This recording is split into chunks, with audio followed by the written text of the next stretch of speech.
Because when the cells are growing, you are in trouble. Your space is so small. Remember, your coronary artery is 2 millimeters. And the number of cardiomyocytes you have is 9 billion. So half of it is the left ventricle, the major pump that pumps blood to the rest of the body. And you have this 86 billion brain cells. Now, if you have a thrombus in the brain or an embolus, you have intervention time, at least 3 hours.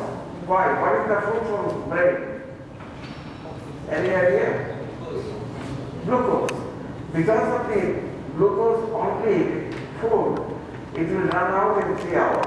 So when the glucose runs out, with the thrombus in the cerebral artery, the brain will die. So that is causing a stroke. If it happens on this part of the brain, it will, my opposite side of the limbs will be paralyzed. So it has such a tremendous consequence that you must prevent it. First of all, if you cannot prevent it, if it is forming, there is a drug that could break the fibrin holding the platelet together. It is called TPA, tissue plasminogen activator. It is an enzyme, recombinant protein that could be injected to break the clot. Sometimes it could not be broken. Then you could use a catheter and break it out and suck out the thrombus. So there are many devices developed, but everything should be done for the heart in 5 hours intervention time. If you could not break the thrombus, open it up and recanalize the blood vessel, you will lose the heart muscle and heart attack and the patient will die. But if you could fly the patient quickly to a hospital where they could do CT angiography to find out where is the thrombus, then we could do a bypass or other procedure, then we could save the patient's life. So you know what to do right now. 5 hours for the myocardial infarct, heart muscle damage, 3 hours for the brain. So the tools and technology has been developed, but it is developed is good in the big cities. In the smaller areas, if it happens, the patient might be seriously affected. So this is the summary of this slide. So you could see your door is open and you could keep it open by healthy lifestyle. But if you smoke and eat a lot of meats and other products with a lot of paratas, then you could have this. So you could have a second chance with angioplasty and you could live under 10-15 minutes. So if you have your goal after the first attack is to prevent the second heart attack. So that is the rationale, that's what the patients work for, to prevent the second heart attack. So this is my NIH campus. It's a huge campus in Bethesda, Mrinal, and they have a total budget of $41 billion. And out of it, more 10% is spent in this campus. So all the other 37 billion goes to all the medical centers in the United States, in the universities. 160 Nobel laureates were supported by funds from NIH. So it is a tremendous impact on all aspects of life. So what did I do to measure thrombus? So if platelet is making trouble, so my goal should be to spiral the platelet and see what is in there that I could prevent it in the beginning or intervene when it is doing the mischievous act. So I have to make the platelet radioactive with an artificial metal called indium, and this metal has an isotope 111. It has why we chose indium 111 as a radioisotope or radionuclide, because it has penetrating gamma radiation. So gamma radiation could penetrate muscle, bone, fat, comes out, we could capture the radiation with the gamma camera. So this gamma camera is the tool where we are measuring inside the body without cutting it open. So these tools are called non-invasive imaging. Previously, we had to do the pathology, we had to cut it open, the chest. Now with this imaging technique, we could do the measurements without causing injury. So for the platelets, we tagged it with indium. We also wanted to look at the buildup of the cholesterol inside the lining of the coronary artery. So we used another isotope called iodine 131 and 125, two isotopes for measuring lipoproteins. One of them I used it to tag the low density cholesterol transporter, LDL, and the other is high density lipoprotein transporter binding cholesterol. So HDL is the good term, LDL is the bad term, which takes the cholesterol from blood, put it deposited on the coronary artery. So this is the way of measuring. So I made the clothes radioactive now. So I have to inject it and do the measurement, but I need a good animal model with the disease so we could do the measurement. So we have the probes right now which label the cells, platelets and lipoproteins, and that we measure. For measurement, I mentioned about the gamma camera. So this is one of the systems. And of course, we also have to simulate, because most of these measurements, for every dog study I do, putting a heart valve, I have to do the open heart surgery. It costs me about 4,000 or 5,000. But I have to simulate what happens in a heart valve in a flow loop. I will have a blood chamber, I will have a heart valve, and I have a flow loop with a pump. By pushing the blood through a heart valve in a chamber or flow loops, we could flow chambers, we could simulate the process of thrombosis. So this is much simpler. It gives some of the simple measurements we could do. And of course, artificial heart valve is another area where it could cause a valvular heart disease. Unlike coronary heart disease, where the disease is confined to the coronary artery, valvular heart disease relates to the calcification of the valve. You have 4 valves, and each of them has leaflets. So these leaflets are made of collagen, very flexible, keep on moving in every week. But at the elderly age of 70, 65, 70, the leaflets become calcified. So it cannot open and close as fast, and it could also cause thrombus. And my wife had the same problem from the aortic valve. She got a new heart valve. But these heart valves in the past were implanted by opening the chest. So this interventional cardiologists developed, or surgeons developed a new technique. They put the heart valve made of pig valve, pig tissue, in a catheter. And this catheter is put in the femoral artery, pushed all the way, going on the top of the heart valve, or defective heart valve, and then you release the valve. So now you don't have to open the chest. You could implant it directly, and the patient could go home instead of waiting for 7 or 8 days in the hospital for getting better. Now they could go home in about 2 days. So this new technique is called transcatheter aortic valve replacement. So it just happened, and it happened with my wife. So I learned more about this technique here. So you could see these devices are evolving at a tremendous pace, but you need the money to pay for it. The bill came out $182,000. Fortunately, we are on Social Security, and I paid over $6,000. So you could see the technology is advancing, and you should be keeping an eye on learning about it. And it is also fun.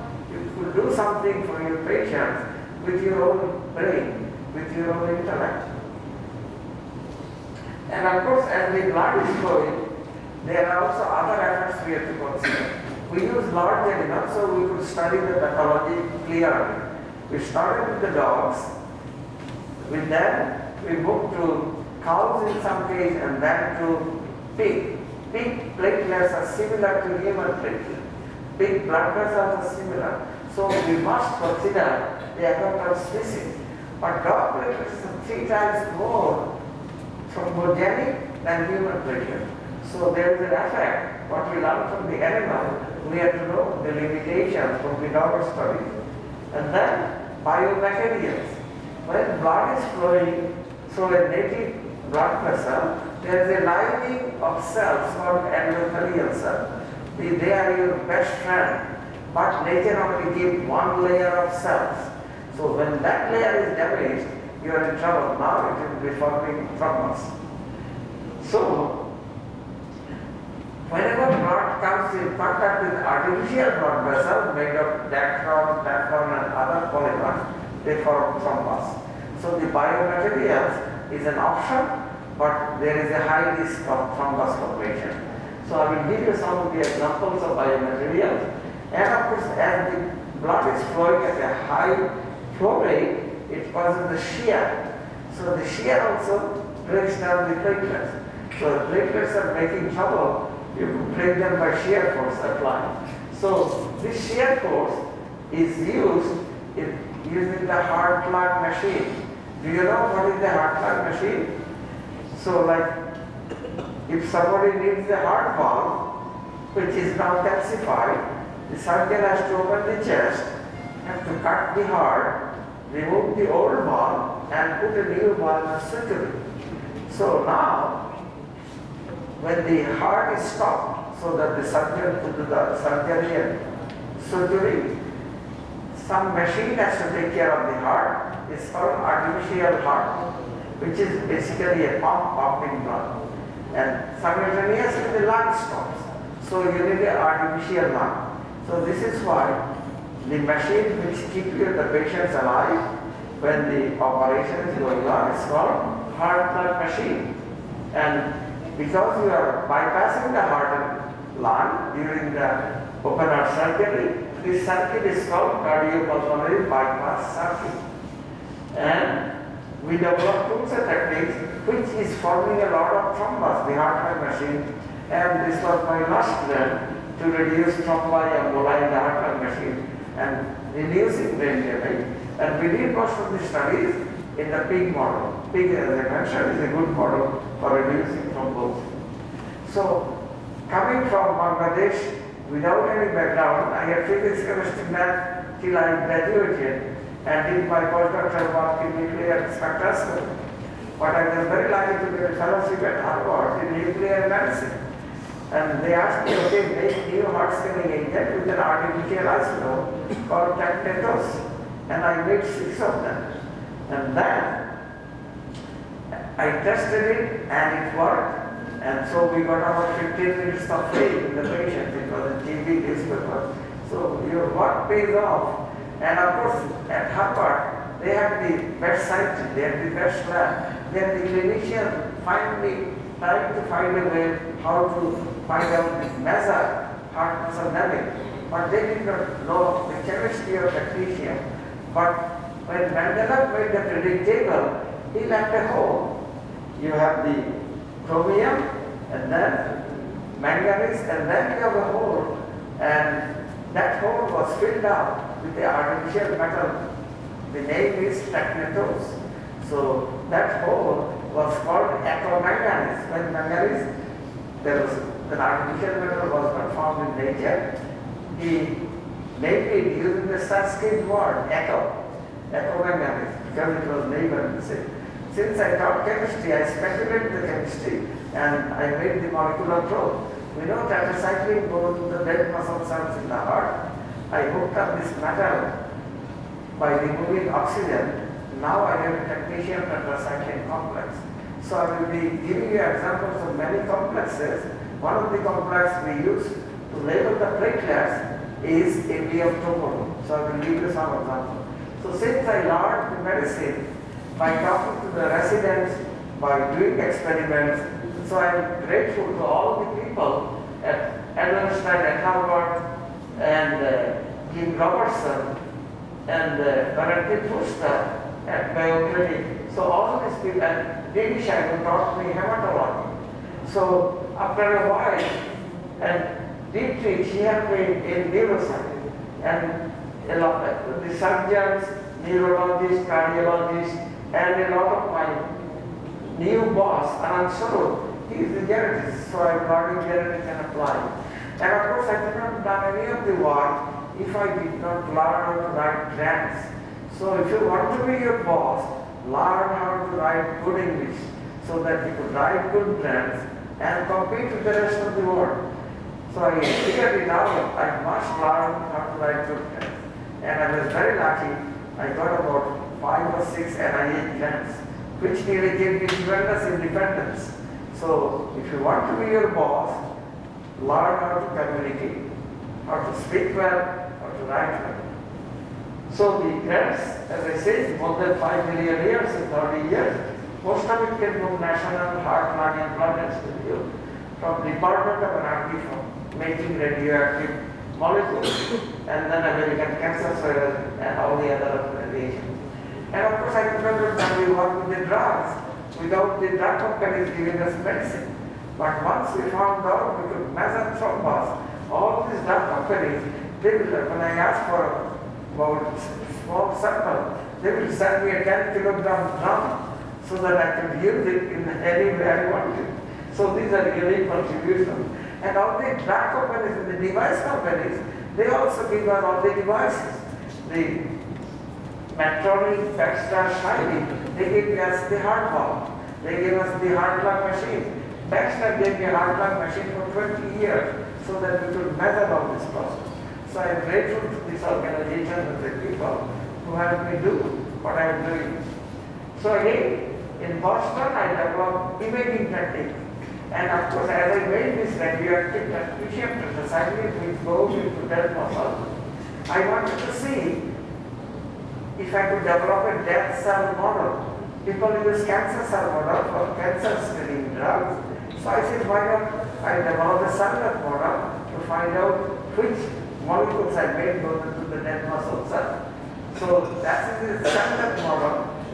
I developed it and I used it for screening which molecules will go in the dead cell and will stay there so I could use it. And of course, we also developed new technique to tag the cells. So I give you some of the examples. And then of course, when I went to Mayo Clinic in Rochester, Minnesota, the cardiologist asked me to help with the thrombosis. So that's where I developed a molecule called indium thrombolone, the isotope indium. But the indium has a unique chemistry, so I had to change it to make it to bind the cell. And then I studied coronary bypass. Ultimately, from radioactivity in the blood, from radioactivity in the heart valve or any other device, I made a mathematical equation to convert the radioactivity number of platelets. So now I have a unique technique to measure exactly how many platelets are sticking to a heart valve. If I use a drug, if it is working, the number of platelets come down. So that is a unique method I developed, and the algebraic equation for regional platelet density in coronary artery bypass graft. That was my first project. And then I worked on artificial blood vessel, synthetic vascular graft. And then I worked on heart valve, artificial heart valve, thrombi, and some of the thrombi platelet, it also calcified. So by doing the studies in Rochester, Minnesota, we did all this. But then I moved to University of Miami. So that's where we did the emboli development. If you have damage to the carotid artery, it will form thrombus. Some of the thrombus will go to brain. A piece of it, we call it emboli. So although we could measure thrombus by injecting radioactive platelets and imaging, we could not measure the emboli because they are too small. So we developed some techniques called electron microscopic arteriography to look at the showers of the emboli in the brain. So I will show you the example. So the Rochester, we did this, in Miami we did this, and also we perfected the heart lung machine. So I will give you some of the examples. And of course, now I am trying to, heart is a pump for pumping blood. We know how to do it. But brain is something, is major challenge, and none of the drugs that work for the rest of the body does not work on the brain. Do you know the reason why the drugs work for the body does not go into the brain? Perfect. So those barriers are good to prevent the toxic chemicals and metabolites that might be forming to reach the brain. But this also hinders to treat the brain disease. So the brain is dying. You cannot make any drug. You must make a liquid soluble drug that could go to this blood-brain barrier and affect the issue. So I will give you some of the issues. And of course now, this is the area of genome. We not only want to know what the proteins are doing. So how many genes we have in every human cell? Any idea? 20,500 genes. So to practice personalized medicine, we only know about half of the number of genes, the other half we do not know. So we cannot practice personalized medicine by taking a drop of blood and measuring all the proteins that are made by analysis. So the proteome is a critical role, and then the genome and the developmental biology of the human brain. So I will give you some other examples to deal with some of it. So why the coronary heart disease is so important? You could see this is the statistics. So the cardiovascular death is about 500,000 in spite of the richest country in the world. In spite of all the technologies, we lose about 500,000 deaths from cardiovascular disease alone. And on the top of it, the sudden cardiac death. So up till now I've been talking about narrowing of the coronary artery and thrombosis. So this is called ischemic heart disease. Not enough blood going to the heart or to the brain. Narrowing of the artery. The other one is the conduction defect of the heart. You will see a robust player playing basketball or any other sport, intense sport, and suddenly he will collapse and die. So any reason you could think of why he died? There is a conduction system in the heart muscle. The heart cannot make a beat. It is the pacemaker cells which are making a pulse which will conduct electricity through the muscle fibers. So this is called the sudden cardiac death is because of the death of the pacemaker cell which leads to the other death. So there are some genetic diseases that have been found, and as you know, the heart is depolarized when it is polarized, when it is in resting state. When it is excited, it gets depolarized because of the ions are getting. So this ion gating inside the heart muscle fibers is regulated by the ion channels. So when you have a mutation in the gene for ion channels, you might have this sudden cardiac arrest. So I will mention in time permits about the genetics of the sudden cardiac death. So just in the coronary artery alone, you could see how many of them are dying, about 44%. And then of course there are other issues of high blood pressure, about 10%. And then of course at the end of it, when the muscle fibers become very weak, they cannot pump. So you have a heart failure. And of course the other issue is the stroke. So when you have a heart muscle not pumping enough blood, some of the clots forming going to brain. So you could see the stroke accounts for 17%. So here is the heart. So here is the aorta. Here is the left ventricle. Here is the right ventricle. So you could see the artery. So how many arteries there in the heart? Major arteries. Left anterior descending artery. You could see this artery is already opened up to show the build-up of the cholesterol and the calcium phosphate. You could see only a narrow channel open. So now you will have, if you climb the stairs or do exercise, you will have the chest thing called angina. So you could see this artery is a bypass because it is not in the focus. So you could also see the same thing, not only from the LAD, is the right anterior descending artery from the right ventricle. And then there is another artery that goes around it. It's called circumflex. So the three areas I covered is imaging and heart. He was the radiologist chairman who worked with me in imaging heart muscle damage in Boston. And when I went to Mayo Clinic, my project was to study the coronary bypass graft. So when your whole artery is blocked, you bypass it. But in those days, the bypass graft used to get blocked because of thrombus in the distal end. The distal end is very critical area. You take the second as being from here, and then you bypass. The bypass in this area is okay because it's a big aorta, the blood vessel size is small. But the coronary artery, as I mentioned, is 2 millimeter. And so you have to hook up a 4 millimeter vessel with a 2 millimeter vessel. So that area, you need 6 stitches so that it does not open. But those stitches in the small area causes the thrombosis. It used to get torn. So we developed a technique of aspirate percentage protocol. If you give it, it stayed open. It stopped 30% locking down. We brought it down to less than 5% using the coronary bypass surgery model in the animal. And of course, dogs' coronary artery do not get occluded with cholesterol plaque. So what can you do? We tie down the coronary artery and then we bypass. So this bypass technique, I used it to use the aspirate percentage protocol. My next NIH grant was on heart valve, leaflets.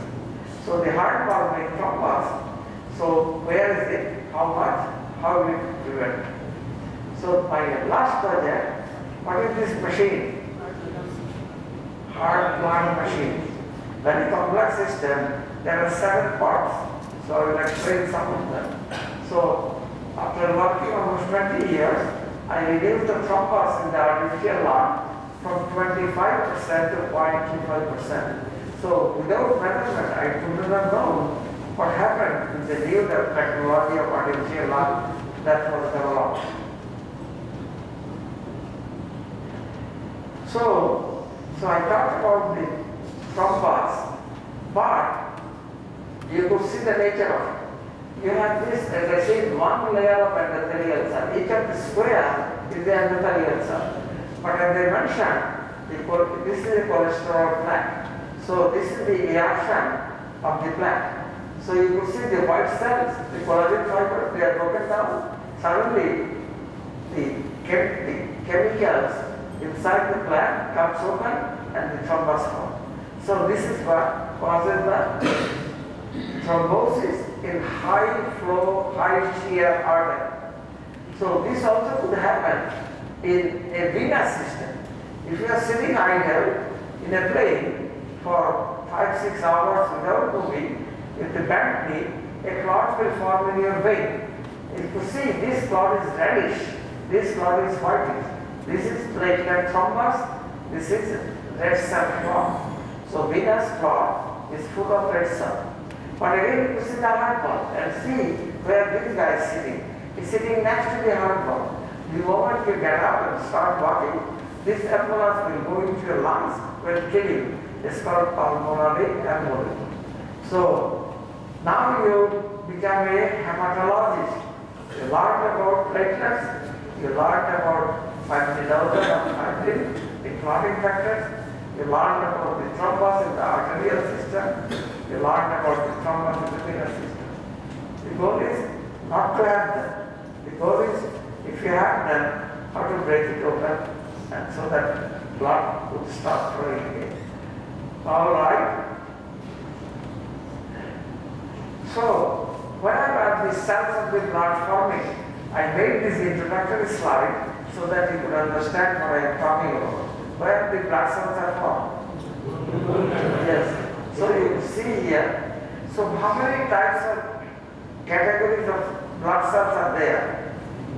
The major 2 categories are lymphoid cell and myeloid cell. Lymphoid cell, what are the lymphoid cells?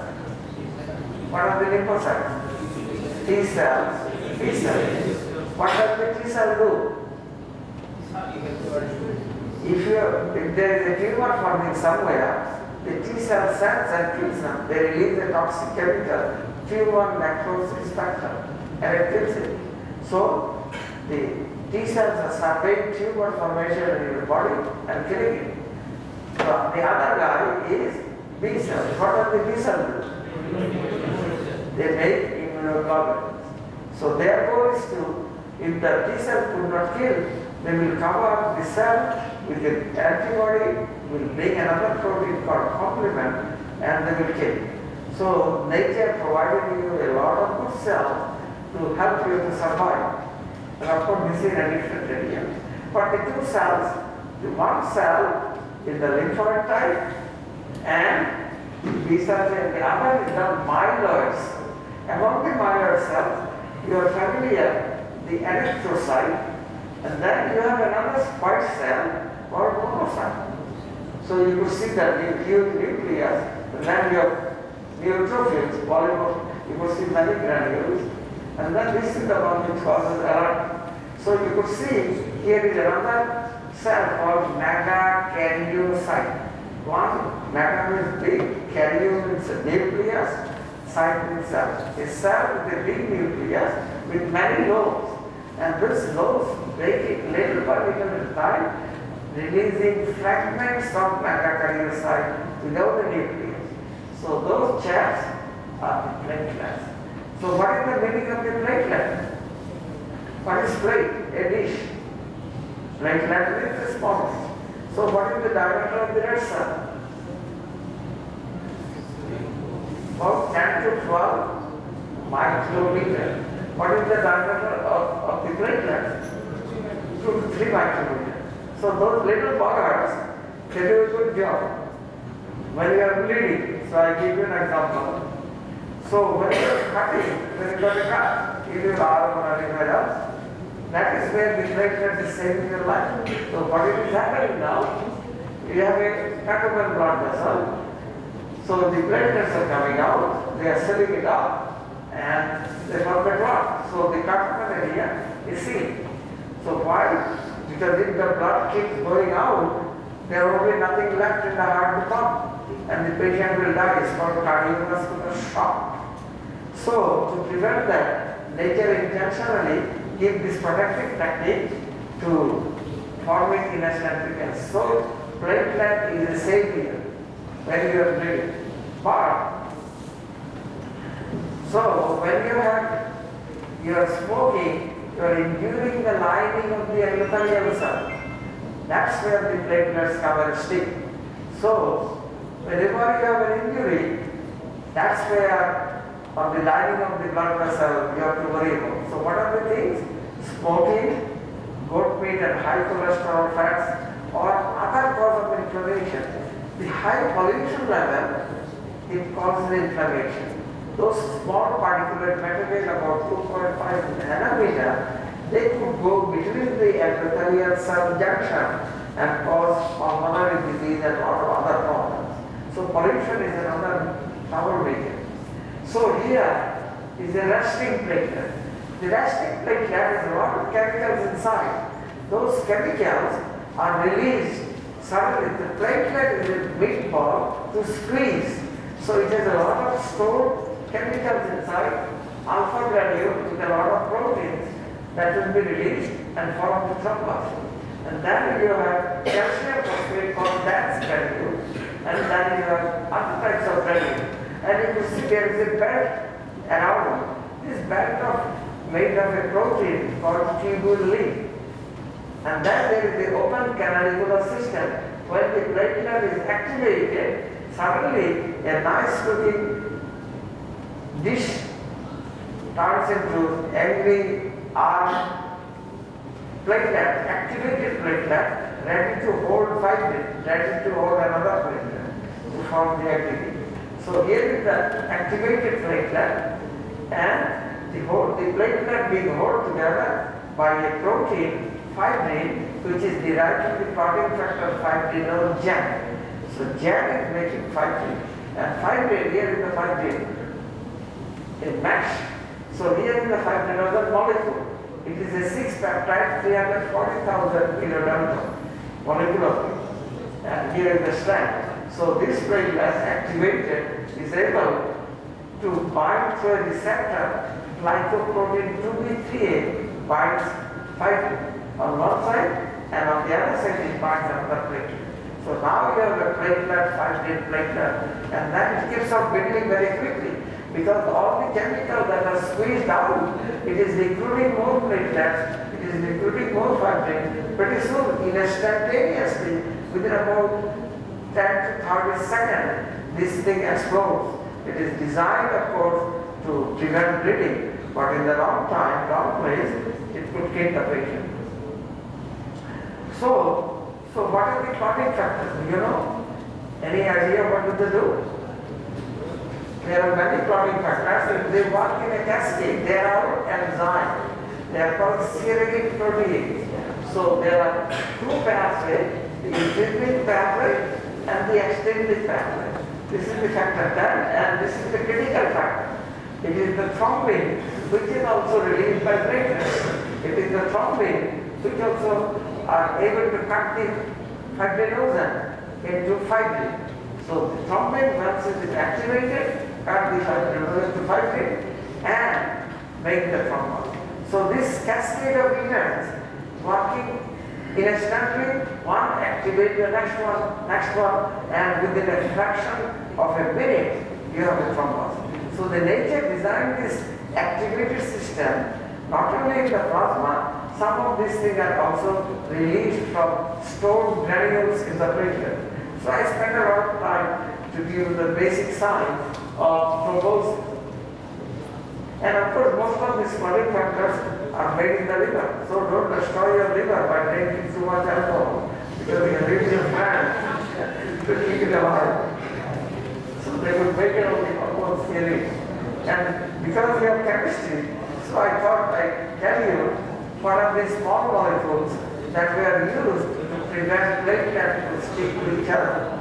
So what is the best used and the best medicine in the world? Here. So that 81 milligram tablet you take, it knocks out the platelet from the whole generation. A platelet lives in the blood for 7 days. So if you take one aspirin, that platelet is gone. So these are the unique ways. So I wanted these slides to be available to all of you. I told them to record it and also I have a PDF. So listen carefully. You could ask and look at it later. For copying and things like this. You take whatever you want, copy it, fine. But it is available to you guys. Because I gave a lecture at NIH, it is also available. But this lecture I asked permission to record it so that you could look at it at your convenience. And then these are complex subjects. So if you have a question, you can send me an email. I will be delighted to respond to your question. This is the other one. This is the one which is released by the inner lining of the endothelial cell called prostacyclin. So you could see this is a very small molecule. It is very unstable. Whenever you have any thrombosis going, this will prevent the thrombus formation called prostacyclin. And then you have another drug, morphine. It reduces the inflammation. And another one we tested is cyclopin, diabetes. Besides, these are platelet inhibitors, work on the platelet. The other thing you could also block is the clotting factor. So what do you use to prevent clotting factors? Which is heparin. Heparin was extracted from intestinal mucosa, pigs and cows. So this is the source of heparin which prevents the clotting factors from the which is a powerful clotting factor. So you could prevent it by platelet inhibitors, thrombus solution. You could prevent it by heparin. So when you go for open heart surgery, the first thing the surgeon will do, inject intravenous heparin, so that when they are putting catheters, they will not be clotting up the whole system quickly. So the heparin is a very important molecule. It is made of, you could see, the rings of carbohydrates in a chain. So it is a long chain carbohydrate preventing clot formation.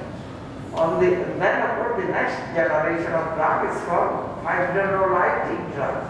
Remember the platelet is being held together by fibrin. So if there is an enzyme which could break the fibrin. So that's the tissue plasminogen activator. There are many of them.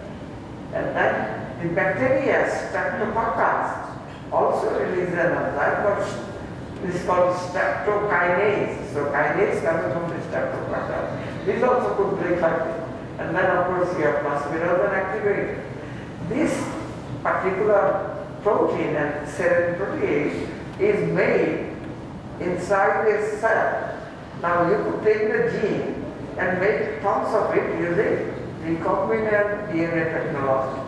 The company Genentech took the gene and put it in hamster ovary cell. Why hamster ovary? This is a cell which could produce tons of protein that's secreted. If the protein is made inside the cell, if it is not secreted, you won't be able to get the protein out easily. So that's the Chinese hamster ovary is the major source of recombinant protein not only for tissue plasminogen activator, but a lot of other things. So recombinant technology changed the world for the better. So here in the cardiologist who asked me to work on the thrombus. So he is the one who gave me his $1 million grant, Valentin Fuster. Even now he is active. He not only works as the chief of cardiology at Mount Sinai Medical Center in New York, he also runs a cardiovascular research lab in Madrid. He is the director of the program. So he commutes back and forth and he sleeps probably about 4 or 5 hours and he keeps on working. Anytime I see he's writing a book, he had a big book on cardiology and he's writing. So before a presentation, he will sit down with the slides and polish to make it easily understood. So that's why he's one of the best speakers also. So again, these are the talents you have to acquire if you want to be a great professor. Could be done, right? You must have the confidence that I can do it. My mother told me I could do anything I want. So probably she was exaggerating, but at least some of it I believed in, and that helped me. So here again, the sequence of events, I gave you some of the examples what you should not be doing. So smoking and the diabetes affects small capillaries. Unlike coronary thrombosis affecting 2 millimeter vessels and arteries, the diabetes is affecting small capillaries. So diabetes increases the chance of coronary thrombosis 2 to 3 times. So make sure you don't get that India is the diabetic capital of the world. We eat so much rice, we don't really exercise, and that really causes a major problem. I'm also diabetic, but I exercise every day, 25 to 40 minutes in the morning. I cannot do exercise on the treadmill because my knees, the cartilage is gone. So I use the exercise bike and I put good tire music or something to drive me so that I could do more exercise. So 20 to 30 minute exercise is a must. How many of you do exercise every day? All right, if you hands are up, I want all the hands up because exercise is free. Exercise has so many benefits. When you do exercise, the muscles are waiting for you to suck out the glucose. So if you don't do exercise, the muscles will slowly die and your sugar in the blood will stay there for hyperglycemia. And hyperglycemia adds sugar to a lot of protein, making it toxic. So it is your job to make sure you have enough muscle. And so what is in the muscle that breaks down the glucose and make the chemical source of energy? What organelle in the cell? Mitochondria. Those little bugger, the cell acquired, they work together to keep you alive. They have their own genetic system, but most of the genes to run the platelet is coming from the nucleus. So what are these? So how does the glucose and fatty acid is broken down inside the cell? Mitochondria. And what is this cycle called? You learned in biochemistry. TCA or the carboxylate distance cycle. So now a lot of the genetic diseases are coming out mainly of degeneration in the older age because of mitochondria. In the liver, is making so much of protein, you have 20,000 or 2,000 mitochondria are hepatocyte. So the more the cell is active, more mitochondria. When the neurons are dying, the energy source is made linearly. So the mitochondria from the axon going from your neurons all the way to the motor neuron or the tip of your toes, the energy is produced locally by mitochondria and delivered in that area. So in the most of the time at the long end, that's where the cells die. So you have Neuro-degeneration starting from the distal and from the axons here. So again, mitochondria, critical role. I want all the heads going up because it could be done every day. So you must manage your time to give your mitochondria a chance to do better work for you, for yourself. And it is free, you are not paying somebody to do exercise. So it is so important. Everywhere I read, science, nature, the next journal of circulation for the heart disease, they are all telling you, eat less, exercise more. So, simple lesson, a few small things you learn today is to exercise. And of course, the guy who predicted what is it that causes thrombus in the blood vessel is this guy. He was a German guy, pathologist. So pathologists, they find out what is wrong in the body and they do the autopsy. And as we were studying, we found out if the blood moves, it does not form thrombus. When the blood sits there, static, it forms no blood flow. Or if there are more clotting factors in the blood, it's coagulating. So hypercoagulability. And then of course if the endothelial line is damaged, you have low blood flow and clot formation. So this is the idea. So it was his model, but this has been refined with quite a few other things to make it better understood at high school. So again, the platelet, and again, your cholesterol buildup, 70% blockage occurs at say 70 years of age, slow buildup. But when it ruptures, in 30 minutes, you have the whole thing clogged. So you could see how fast these two pathologies are occurring. And I will give you some examples how to deal with it. So here are the degeneration. Here is one of the cataract. It is twisted to break the thrombus. And of course, also you not only want to break, if you break it, it will go further and cause more trouble downstream. So you also want to suck it out with a broken thrombi with a suction catheter. So these are some of the devices that are used for thrombectomy device. Thrombectomy means cutting the thrombus and pulling it out or breaking. So these are some of the tools that are used here. And so how many days the platelets live in your blood? Any idea? About 7 to 10 days.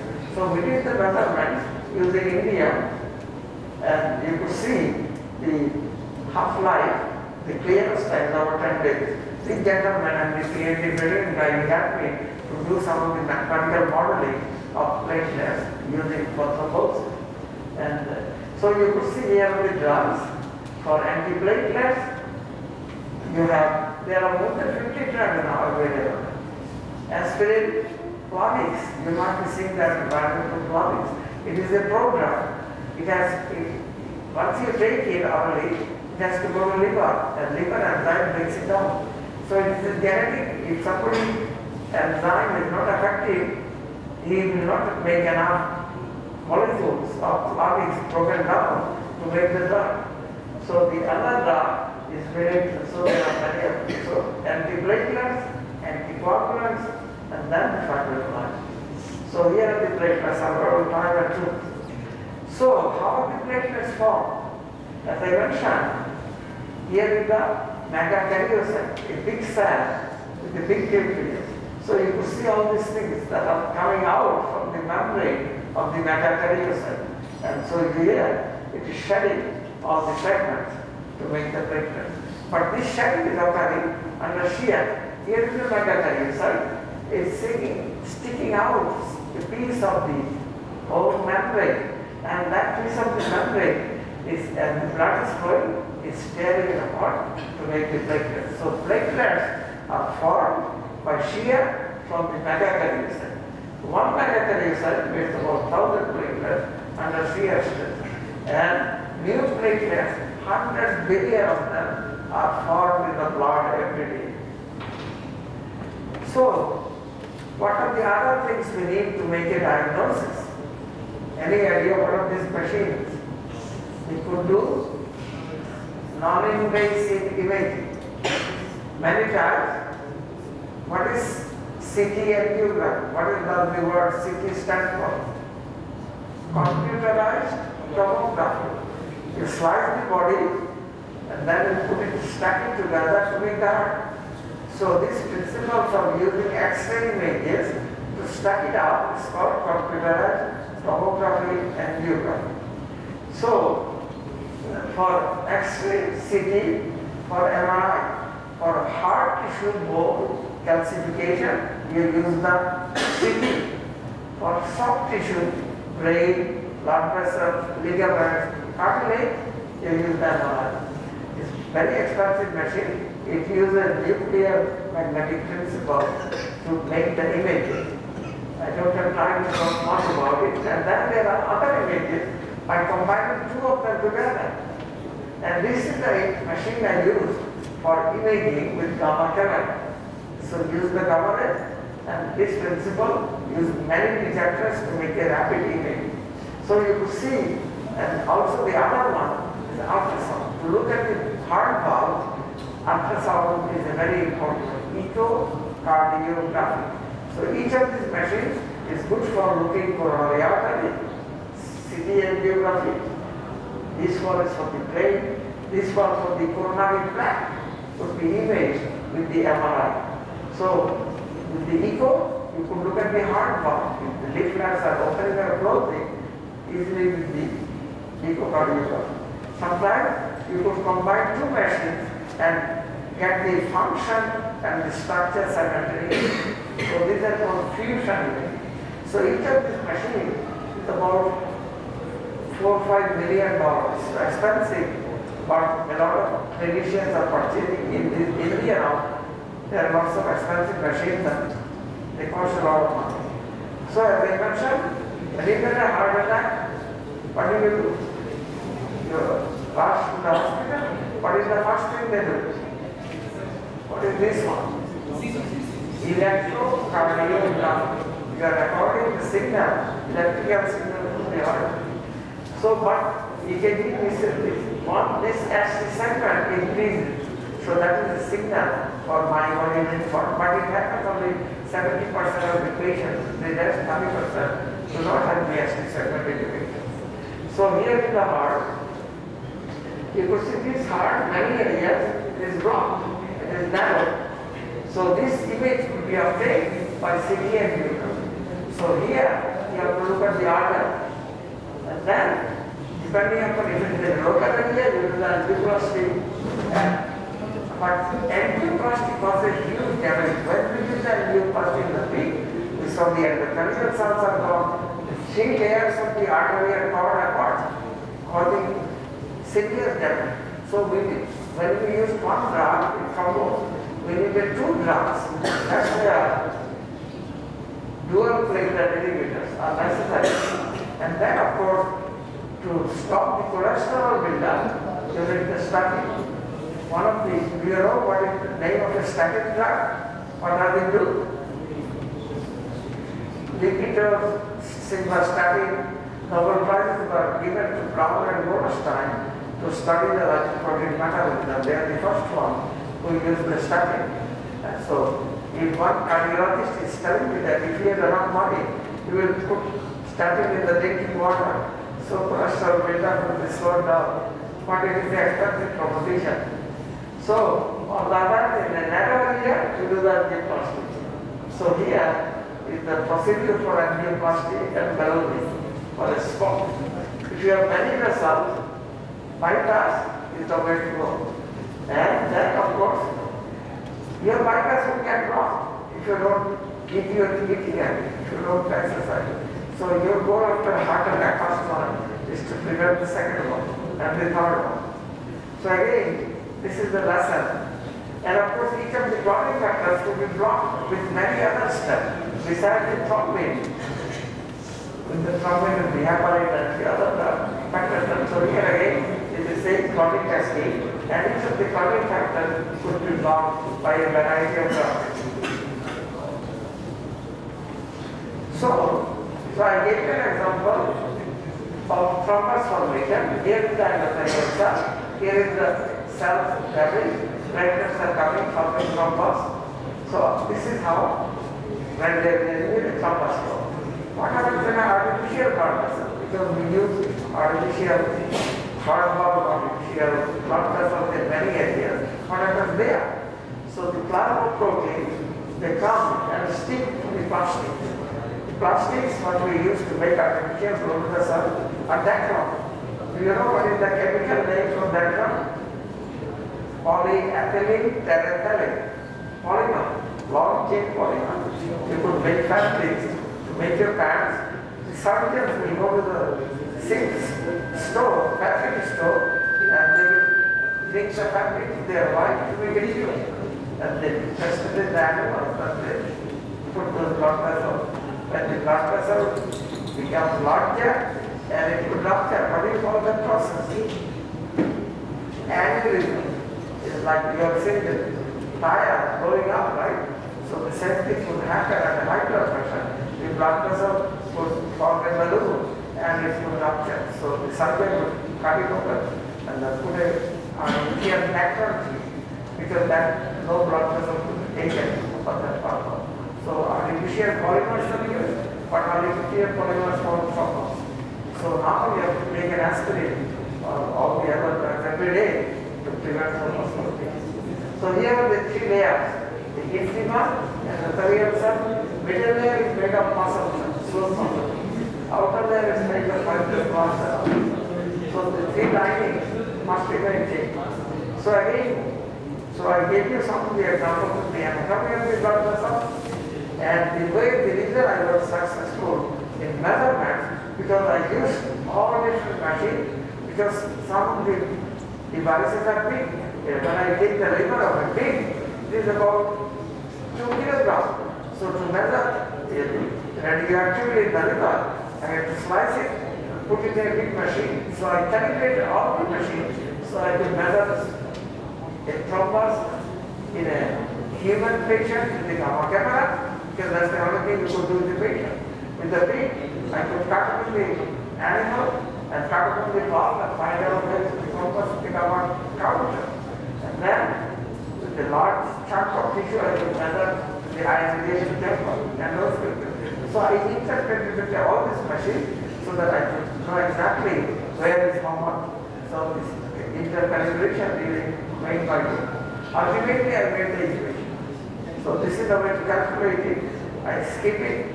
And so, what is the isotope? It is a group 3 element, indium. So, what did I do? To track the cells, I neutralized the charge of indium. Indium chemistry is similar to ferric ion, 3+. So, any metal ion do not go to the cell membrane. What do? You neutralize the charge of the metal by adding 3 negatively charged molecules. So now I have indium. This molecule is neutral. 3+ is neutralized by 1- when the hydrogen is removed, it becomes 1-. So one molecule of 1 atom of indium with 3 molecules of thrombus is a neutral molecule. This charge will go to the cell membrane because it does not have a charge. So once it is inside, it tags the platelet. So the indium stays in the platelet forever. So this is the principle of tagging. So when I want to do platelet thrombus imaging, I can take the blood for 3 ml with anticoagulant, citrate, separate the platelet, add indium thrombose, inflate in half an hour, wash off, inject it back. So now to image thrombus, I use radioactive platelets, the same procedure we use in the animal model and in patient. The other part, to make it radioactive fibrinogen, I separate the fibrinogen from plasma, human, pig or cows, and then I oxidize the iodine. Iodine comes as an iodine. So, do you know what hormone do you make in your thyroid gland? Iodine. So, what is the source of the metal ion, non-ionic metal that is used to make thyroxine? How many iodine is there in thyroxine? 4. And what is the active ingredient? Thiiodo. So anyway, So I made the radioactive iodine, but the iodine has to be oxidized, and only it should replace one of the hydrogen ions and tyrosine molecule. So if you want to make a radioactive molecule, you first look for make sure there is a tyrosine there where you could add the iodine. So now I have radioactive platelets to follow the platelets and then the counterpart, the hydrogen. So that really helps us to do complete mapping. So as I mentioned, so we did the first study to image thrombus, and this is where it got blocked. This is my equation. From there I can calculate number of platelets taken for a blood vessel. From there I can calculate how many hydrogen molecules are sticking there. From there I can calculate how many hydrogen populations. Nature favors thrombus population. When I measure, I found out there 10 to 15 times more hydrogen population. So it looks like nature wants us to prevent bleeding. So this is the simple equation to convert the radioactivity to population. So I kill the animals at different times, at 1 day, 3 days, 7 days, 40 days, 90 days. So you could see when the endothelial cells are lost, a lot of some loss in the Bethesda. But when we did the aspirin percentage, it decreased. This is the logarithmic scale. Number of platelets per centimeter square logarithmic scale, that's why it's good. So you could see at about 90 days, there is no difference between treated Bethesda and control because the endothelial cells covered it. And you could see in the next slide. So day 1, you could see platelet thrombus. Why? Because as the circle is removing the secondary vein, it damages the inner lining of endothelial cell.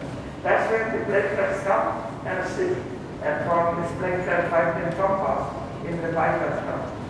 And then you could see 3 days, 7 days, it is getting healed up, the fibrin is gone, and now it is completely healed.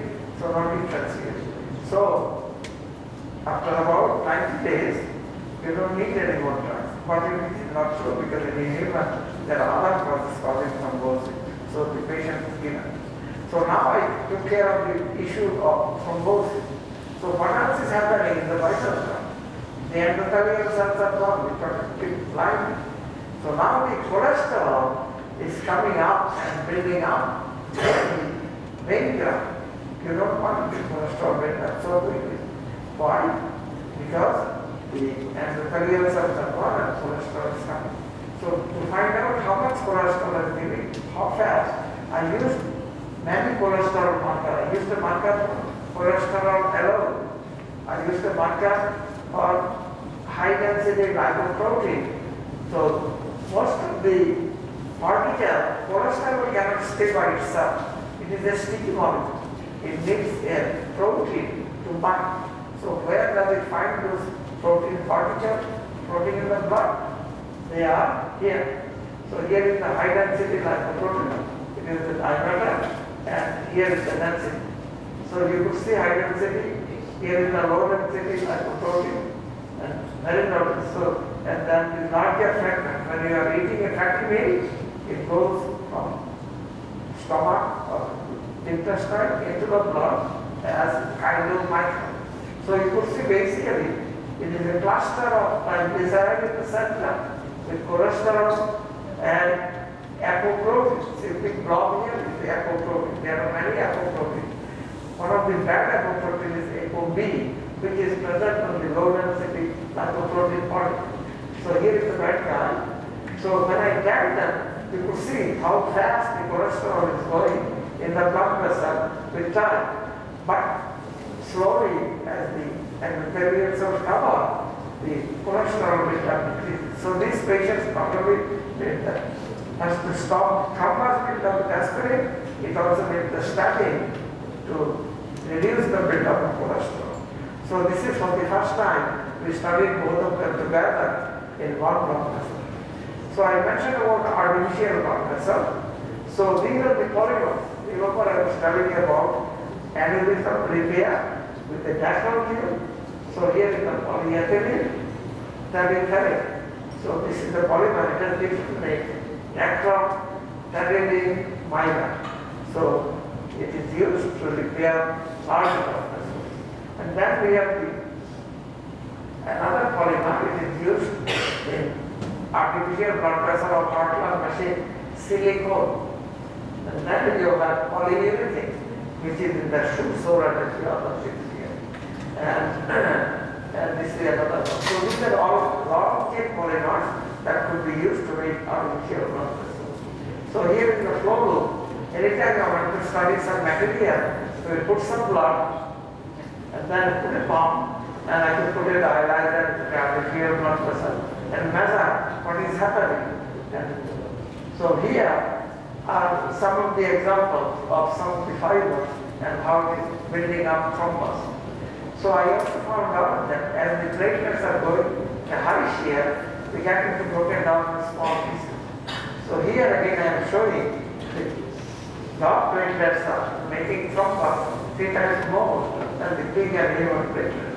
So I show you some of the parameters. Now this thrombus formation, it is occurring whenever you go for a catheterization. So you have a problem with the heart. The interventional cardiologist will put a catheter all the way to push it in the chambers of the heart. So if you just put a catheter alone, what will happen? It will form thrombus. So here I put a catheter on the 2 sides of the legs of the dog, and on one side I had a control catheter, on the other side I had a drug binding catheter with heparin bonded to the catheter. So you could see the drug binding reduces the thrombus formation. The whitish color is thrombus. So you could see control catheter without drug. Then if you wait long enough, the control catheter is breaking down thrombus, and the other one is building up also. So you could see the thrombus formation occurs whenever you enter anything in the blood vessel, including the catheter. The catheter is made of only ethylene. So again here you could see the thrombus broke down, it went somewhere upstream. So this process is very dynamic. We call it thrombosis. It's a dynamic process. It is forming in one place, going and breaking down in another place. So we talked about angioplasty, and here is how it is done. The catheter, and then the stent. Here is the stent here. You could make the stent from a tube. You take a metal tube of stainless steel or nickel titanium alloy, and then you attach it, laser vaporization, leaving only a spring. So and then of course you start out the impact. So we also use the dog model to test many drugs. So on one side we will put a semi-membrane, on the other side we will be artificial tube, and we tested all these drugs. So you could see how using different drugs we could reduce the amount of platelets sticking to the blood vessel. So if you use a lot of good drugs, the platelet count will be here in billions. If you don't use any drug, then you will see the whole 4 million blood vessel gets completely blocked. So these are exact measurements. We give the patient $120 for doing this slide. So we want to get reproducible results so that we can use the patient. So here is the real scanning in a micrograph of a platelet thrombus. So here you will see the activated platelet holding another platelet will be fighting.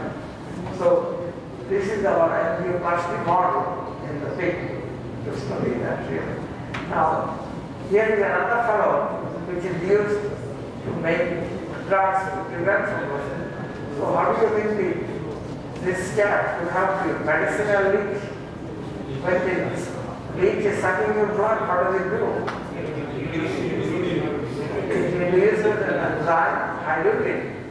So if it is a good thing, why not I take the gene for hydrogen, put it in the Chinese hamster ovary, and to make tons of hydrogen. So this recombinant hydrogen is used in reducing thrombus formation. So we talked about the thrombus or any artificial device. Here the device, a heart pump. So this is a mechanical heart. So I am taking a bit more time. So let me know how much time more I could take. I could go slow or I could go fast or cut down with this slide. How much time do you want to spend with me?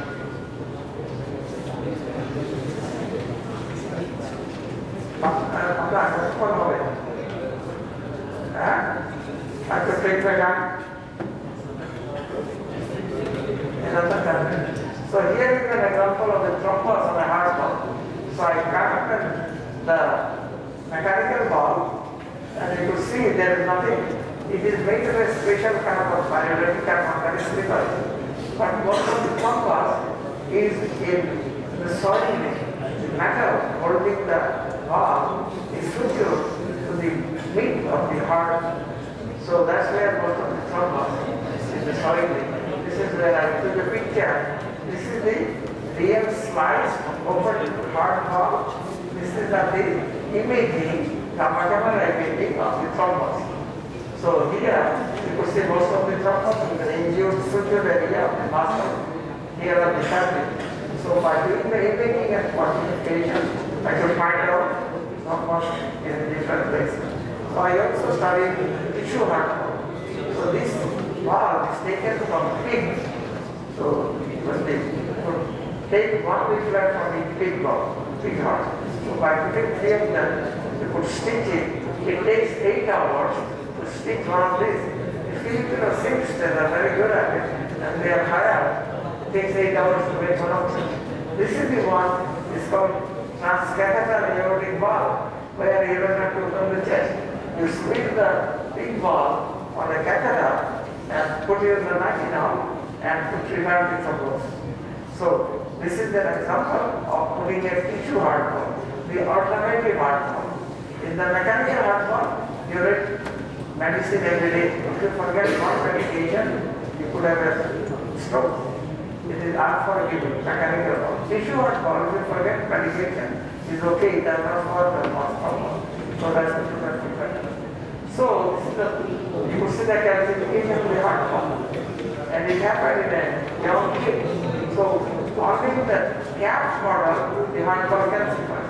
So my mother was very unhappy when I was telling me how. She asked me that people are saying you're doing good work, what do you do? At that time I had a big analysis to study calcification of heart valve. So this heart valve calcifies in young patient. So I was putting heart valve in valve. And so when I mentioned that I was testing that, she was very unhappy. She said, "We Mahapari Uttagurish, the Mahapap, you have no rights. I promised that I would solve the puzzle." And that's where after 3 years I made the mathematical equation and solved the puzzle. That happened. So I modified the heart valve and then it forms a layer of cell. So I patented this process. So this is an example of how the thrombus is forming and jumblizing with the method. So remember I was telling you, the patient has carotid artery damage, and it was giving with the gamma the thrombus in the carotid artery on this side. It is called ulcerated plaque. It is making thrombus. But this thrombus breaks down to the brain and we cannot measure. And that's where we injected 10 times more radioactive platelets and sliced the brain with the autoreactor. So this thrombus is going to different parts of the brain. You could see all the little dots like a star in the night. So they are all embolus. So we could measure. If you were on this side, you have most of the embolus on this side. But some of the, because of the circular release, some of it will go to the other side. So you could see the thrombus. But they are unstable thrombus. So these unstable thrombus break down within a short period of time. So when you are driving, you have an ulcerated plaque, suddenly you could faint. And if it happens in the middle of the street, you might die. It's called transient ischemic attack. So for the first time, we are able to measure the ambulance. So this is some of the study of artificial rectal pipe put in patients where they are not born with this tube. So you could see they are forming thrombus and we could measure. Here again is a rectal pipe. 15 years after having the implantation, it is still making platelet thrombus. So here in the heart machine, that was my last arrangement, we perfected it with the help of this lady. The NIH reviewers will not give me the grant because I was at Miami. I did not have all the best staff, pathologists, surgeons, and everybody else. So I complained to the director of NIH. She was the first woman director, partnered in Gilly. I said, look, I did only one, but without grant I cannot survive. So she gave me the first Director's Award, Shannon Award, 100,000, and then my grant 640,000 pounds. So I solved the puzzle of the Hartmann machine to make the thrombosis occurs in the artificial lung. So the company, when I went to Miami, the company gave me $100,000. And I had no surgeon. And I went to the director of the hospital center, Dr. Kaiser. He gave me a surgeon and a small lab. So I started operating. And he was my surgeon. He was a thoracic surgeon. Now he's the director of the Onassis Cardiovascular Center in Greece, Athens. So it's one of the top 20 centers for surgery. So this is the model, big model. With whatever things we do in the patient, we do exactly the same way in the pig, so that we could measure thrombus in different parts of the heart lung machine. We also measure the platelet fragment using flow cytometers. So this is another way to look at the intact platelets and the platelet fragments. So this is flow cytometers. So these are the artificial lung. For a rigid mass, 25% thrombus. 10% is the membrane oxygenator. This is a hollow fiber oxygenator. 0.25%. Blood is going to a narrow channel of polypropylene fiber. Oxygen is going outside. These are change of oxygen. For carbon dioxide is happening in the artificial lung. So it reduces thrombus. After 20 years of research, we reduce thrombosis when you are. So here is our team. So it is an international team. I am a surgeon from China. American surgeon, they cost about $500,000. But I could get a Chinese surgeon, a very brilliant surgeon. He was doing the surgery for $31,000 a year with my implant. I had been the day. He is my pioneering student and the MRI technician. After doing the operation surgery with this imaging, when we found out that cytokine released during running of the Hartmann machine for TNF-alpha causes huge injury to the brain and causes the swelling here in the brain with the Sunchi and gyri separated. Here, after the surgery, swelling of the brain occurs, you could do using an MRI. So this is the genetics of coronary heart disease. So one of the genes is this particular one, PCSK9. So you could see there are many genes that are causing the damage to the lining of the blood vessel, and so they are being extensively exploited. But the platelets do not have any nucleus, so most of these genes are coming from the Serbian cells which are defective right now, smooth muscle cells and other cells here. So this is the mechanism how platelets are activated, how some of the genes are affected in the muscle cell, and how the lipids are affected. One of the apoprotein I mentioned which binds cholesterol is ApoB and ApoE. So again, the muscle. So the blood cells, they help us to save, but the monocytes, they also break the rupture plaque, also causing hepatocyte. So these are some of the enzymes we have representation. So you could see some of the genes which are causing some of the damaging effects.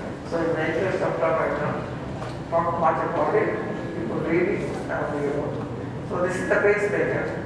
This is what Sushma Swaraj died. So when she died, I thought that I must talk a little bit about the cardiac arrest. That pacemaker problem is solved by having a artificial pacemaker which would control the heart rate and the beating. So it would see the electrical picture of the pacemaker. So this is also another way you could convert a muscle cell into a pacemaker cell really. Here you could see there is no arrhythmia, no stability rhythm, regular rhythm. So these are the genes that are mutated in certain cardiac disease. So again, you could look it up and read the lot. So again, you could see our effort. We started pushing, learning the molecular knowledge. What are the molecules that are affected? We tried to make a diagnosis.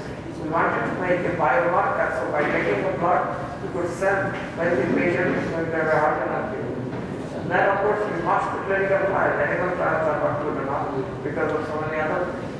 And of course ultimately we must develop techniques for that. So you could see it is a consistent effort for more than 200 years. Thousands of scientists work. I was lucky enough to be at Harvard for muscle imaging, to be at Mayo Clinic. Out of 780 staff consultants, 280 was in cardiovascular disease, because that's the number one killer. So, you could design, handle, and see how this would be better. So when I started working with platelets, so I had no idea what I was doing. So I was looking like the Chinese farmers are testing an elephant. When they hold the tail, they say, oh, it's very bushy. So the elephant must be very hairy there. And then when they hold the trunk, they say, oh, it looks like a bike. Wow. So the donuts, 40 years ago, I was here. After 40 years, now I could use the elephant like a Maharaj. So I could control thrombosis with drugs, device, and medication. So this is the group of people. They are all Italians. They are teaching me genetics of different aspects, how to do the molecular biology. And he is my boss. I'm sure he is studying the retinal disease. One of the most important one, age-related macular degeneration. You lose sight in the center of the because you lose the retina. So this is our group, and here is one of my students. So my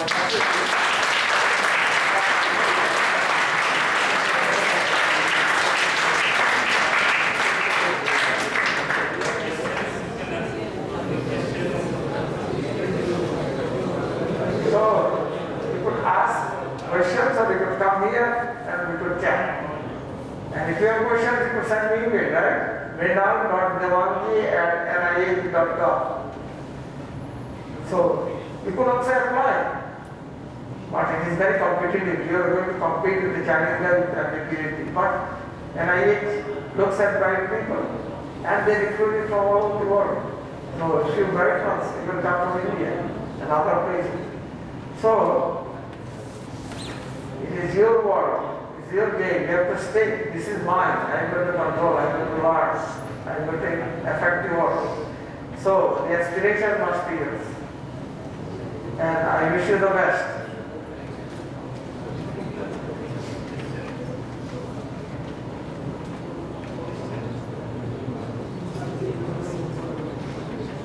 Alright? So if you have any other issues, you could read it up. Also questions, okay, please come. Come here, I don't hear very well.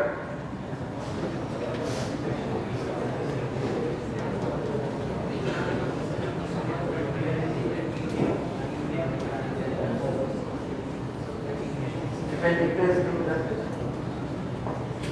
So India, yes. Yes. So that indium is a radioactive element. So if it releases gamma radiation, so would it be, harmful for the body? Well, this is why we have to do the dosimetry.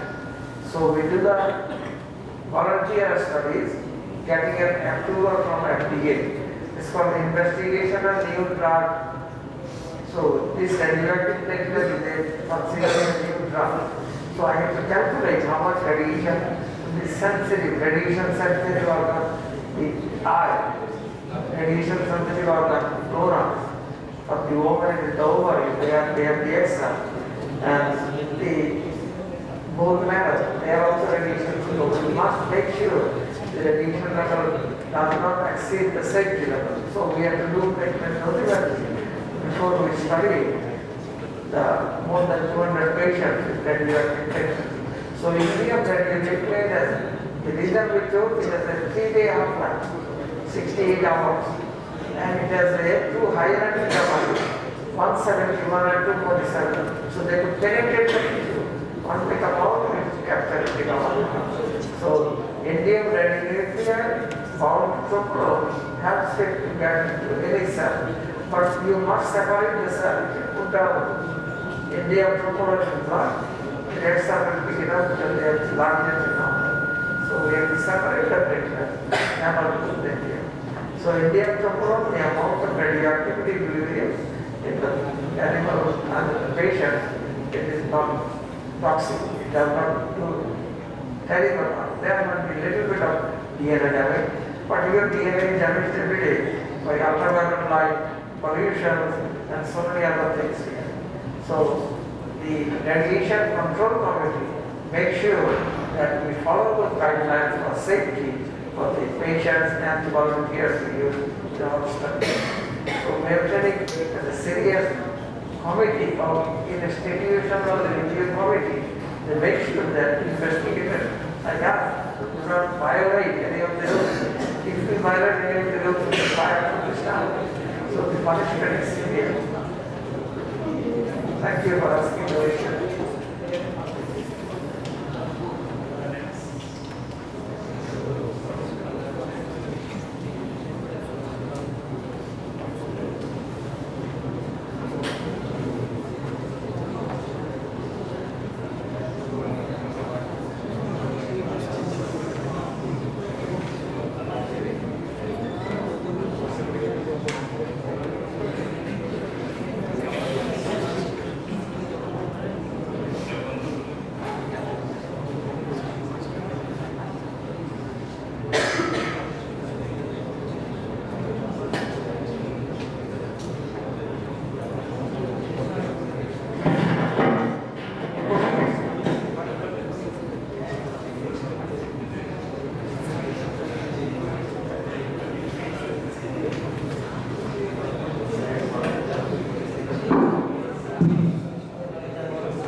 So, on behalf of the college, I extend my gratitude and thanks to Dr. Mrinal and Dewanjee for an excellent talk. And I want to share one thing with all of you, that today Sir has provided an endowment fund for Dewanjee Translational Research Endowment Lectures. So, Sir's contribution will be useful in holding many such lectures in future on translational research. So, this is Sir's great contribution.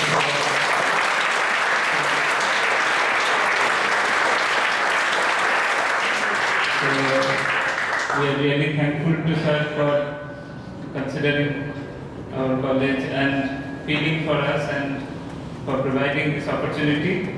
So we'll try our best to make use of this opportunity and hold many such lectures in the future. And finally, on behalf of all the teachers, students, staff members, and on behalf of Principal Maharaj, I extend my gratitude and thanks to Dr. Dewanjee for his talk, for coming over here, and we invite him to come again when he visits India. So thank you, sir. Thank you.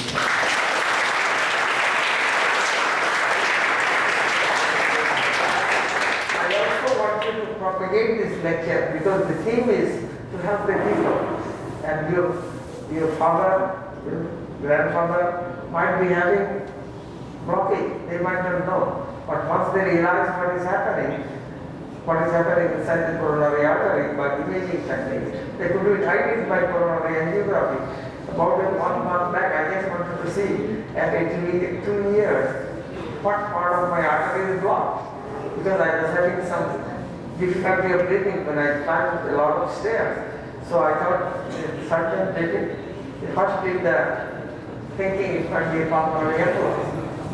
Or they thought that I had iron deficiency, and in fact I had iron deficiency. So I started taking iron tablets so I could learn more itself. And then I learned less difficulty of breathing. And then they did the coronary angiography just to make sure my coronary arteries are not blocked. And my cardiologist congratulated me, telling that your arteries are all clean, except you lost 50% of the space. That means I have 50% blocking. But you worry about blocking when it is more than 75%. That's where you might have a chance of sudden heart attack and a complicated issue. So the goal is to prevent. So you could propagate the message. I took the picture, lot of figures, lot of information. You might not get a lot of it, but go back, look at it, and use that information to other colleagues and other friends so that they could prevent this kind of catastrophic event. Thank you again.